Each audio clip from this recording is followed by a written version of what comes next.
Donc on va poser la question du positionnement de nos machines.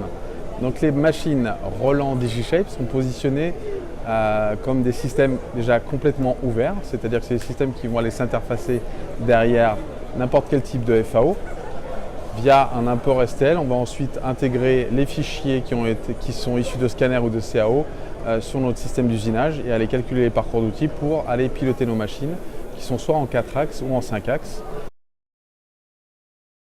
Deuxièmement, nos machines sont positionnées sur des matériaux tendres, à savoir donc tout ce qui est des matériaux tels la zircone, le PMMA, le PIC, tout ce qui est résine composite, ce qui nous permet de couvrir un large spectre aujourd'hui de prothèses, de tout ce qui est prothèses dentaires.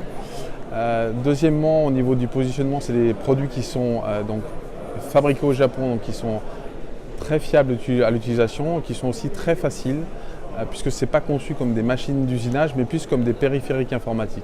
Donc tout ce qui en découle est d'avoir une interface très très simple.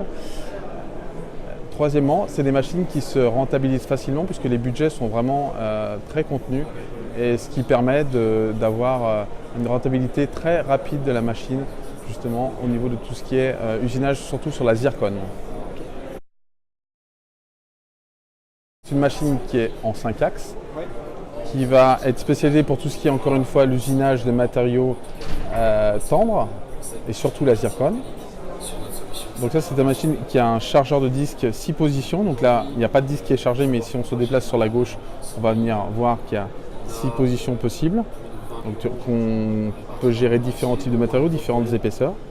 On va aussi avoir un magasin d'outils à changeur automatique avec 15 positions, ce qui va encore nous permettre de gérer l'usinage de différents matériaux, puisque un usinage en zircone ne se fait pas avec les mêmes outils qu'un usinage en PMMA.